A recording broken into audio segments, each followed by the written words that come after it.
नमस्कार. सर्व हिंदू बांधवांना गुढीपाडव्याच्या आणि नवीन वर्षाच्या रामनवमीच्या हार्दिक हार्दिक शुभेच्छा.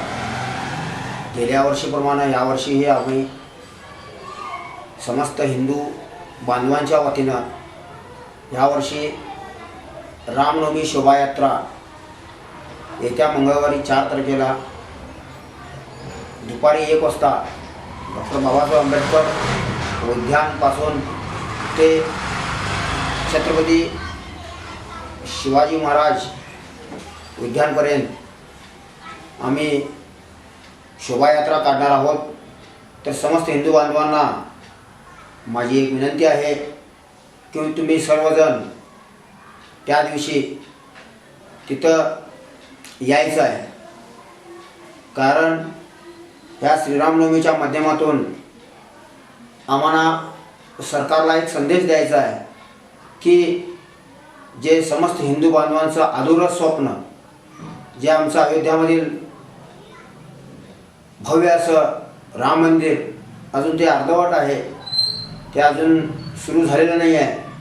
तर त्याचा एक संदेश म्हणून आपण सर्व हिंदू बांधवांनी रामनवमी दिवशी रामनवमी शोभायात्रामध्ये सामील होऊन समस्त बांधवांना एक विनंती आहे की तुम्ही सामील व्हावं आणि राम मंदिर बांधकाम पूर्ण करण्याची जी जबाबदारी सर्व हिंदू बांधवांची आहे, त्या हिंदू बांधवांना एक संदेश द्यावा ही विनंती.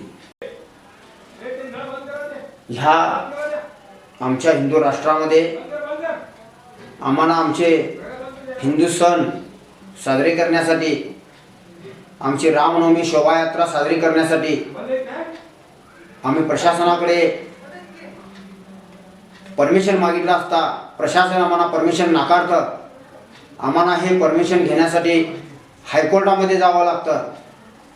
खरं असं बघितलं तर 2 नंबर धंदे जे करतात त्यांना परमिशनची आवश्यकता लागत नाही. ते 2 नंबर धंदे राजरोसपणे करतात. तर त्यांसाठी त्याच्याकडे कोणाचं लक्ष नाही आहे. परंतु आम्ही हिंदू लोक, आम्ही श्रीरामनवमीचे कार्यक्रम असोत, गणपतीचे कार्यक्रम असोत, शिवजयंतीचे कार्यक्रम असोत, ह्या सर्व कार्यक्रमांसाठी प्रशासनाकडे जाऊन प्रशासनाच्या पायऱ्या झिजवाव्या लागतात. 4-4, 10-10 वेळा या प्रशासनाकडे जावं लागतं. ह्या पोलीस स्टेशनला जा, त्या पोलीस स्टेशनला जा, तो अधिकारी येऊ दे, हे अधिकारी येऊ दे, असं आम्हाला तंगवलं जातं. तर हे असं आम्हा लोकांनाच का? ह्या रामनवमीचं आम्हाला परमिशन अजून ह्या प्रशासनानं दिलेलं नाही आहे. आम्ही हायकोर्टामध्ये अपील केलेलं आहे. उद्या सोमवारी 11 वाजता त्याची सुनावणी होणार आहे. कदाचित जर हायकोर्टनं जरी परमिशन ह्या रामनवमी कार्यक्रमाला नाही दिलं तरी देखील आम्ही हिंदू बांधव या हिंदू राष्ट्रामध्ये रामनवमीचा कार्यक्रम घेणार म्हणजे घेणार. ह्यासाठी काहीही हो, जर प्रशासनाला आम्हाला ह्याच्यामध्ये काहीतरी व्यत्यय आणायचा प्रकार केला तर पुढं काहीतरी घडलं तर याला प्रशासन जबाबदार राहील असं मी या माध्यमातून सांगू इच्छितो.